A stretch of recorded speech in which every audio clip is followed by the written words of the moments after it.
Hello and greetings, fellow painters. I'm Tom and I'm still your host on this painting trip. Today, we're painting a shipwreck on the east coast of Dublin in Ireland. That's the subject right here. I could see this magnificent subject from our Airbnb on the third floor, just knew that it was the thing to paint here. It was landlocked and fenced off, trees and shrubbery growing around it, so there's not many viewing angles available. With the river leading to it is very narrow, accessible viewing areas to be able to find it, paint it, and I got lucky, found a good angle, and here we go. The environment was great. It was a hot summer day here in Dublin. So local children all wearing wetsuits, about a dozen of them jumping off the docks in the water to cool off. They're having a great time. They left me alone to paint. They continued to jump in the water and stay at comfortable temperature, run around. The wind was howling today, though. I think the term for it is blustery. Yeah.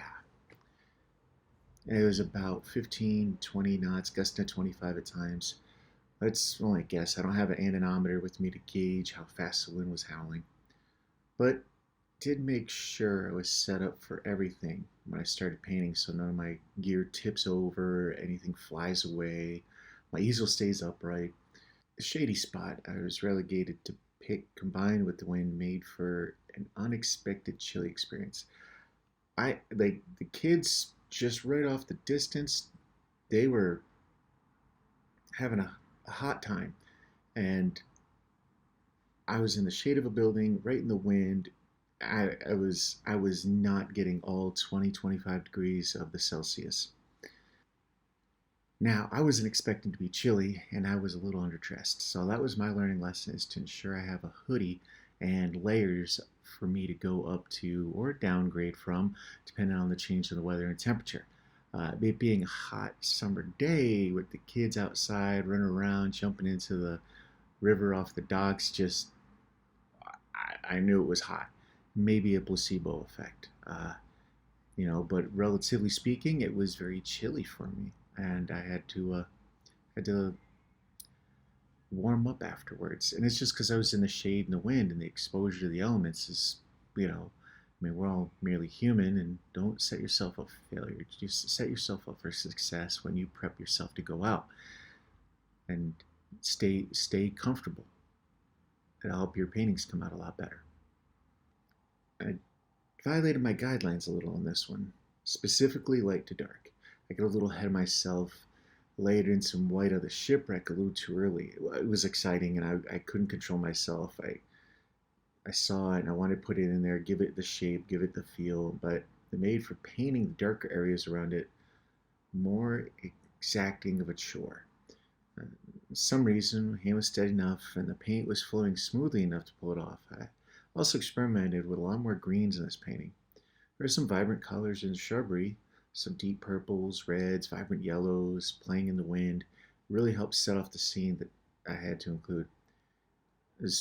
I also made sure the color matched the brick buildings in the background very closely, as they were actually helping balancing the scene.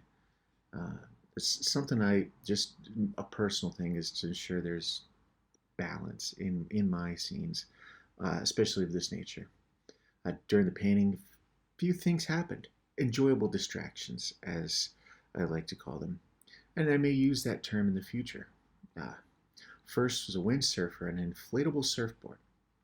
He flew through the scene, got some uncomfortable airtime, submerged himself, only to get back up and repeat the series a few more times. It was not the smoothest or most coordinated event I've ever witnessed, but he was sure he was getting his money's worth out of that inflatable. Uh, yeah, it was a show. I've never seen an inflatable uh, sailboard. The whole thing was inflatable. The sail was inflatable. The board he was standing on, strapped to his feet, was inflatable. It was a thing. Second enjoyable distraction was the Viking Splash Tour. Passenger tour bus goes around the city, turns into a boat, and the guy drives the tour goers, all wearing horn helmets and life vests, into the river and tells a well scripted, rehearsed, heartfelt monologue about every 20 minutes or so through my scene. There's 4 buses that it goes through like clockwork. Tour guide's PA systems clear and sure everyone gets his tour info and puns. And I don't need to go on that tour, thankfully. I heard throughout the day, I've heard plenty of that tour the whole time. The third enjoyable distraction was the boat in the bottom right of the scene. This little guy right here. He departed. He was there all day pretty much. As soon as I finished painting him, though, he left. He did come back, and I was able to put some details that I wanted to include, but what can you do? You can't expect everything to go your way on a thing like this. It's more, well, how you roll with the punches as they come at you and your solutions to them. The biggest challenge I had was actually the gray fence. I don't have any black paint on my palette. I don't use it. I'm not going to use black at all in this series. It's just not a thing. Even with the shipwreck was black paint on it. I mixed up some phthalo blue, dioxin purple, spurred sienna, make it a dark color, smooth on the canvas. But the gray of the fence is a whole different matter entirely. I mixed up all 3 primaries and then some titanium white until I get a tone close to the fence, and wouldn't you know it, it worked. And I painted the greenery behind it and slowly put the fence work in place with the gray. And as the fence is close to you and close to the center, the posts are more distinct. But as you move further away from the center, they tend to merge together until the very edge is like a gray wall of fence posts. Now, those illusions are the ones I'm finding the most joy in trying to overcome. Hopefully you can all see that here and as we get further along. Now that we're getting close to the end of the video, I'd like to take this time to explain a little of my process you might not be aware of off screen. That's my palette. I'm sure no one's told you this, but if they have, consider yourself fortunate. I found that 90% of all of my painting is done on the palette. 9% is in the drawing at the beginning. That last 1% is putting the color into the right spot on the canvas. I'm seriously, painting, friends, 90% of the painting is made on the palette, mixing the right hue, value, tone before it even goes into the spot is where all the work really is. So if you just learned that, you're welcome. My gift to you. And speaking of gifts, give yourself a gift. Go out. Do not scrimp on a palette. Spend the money. I know it's just a piece of wood. Take care of it.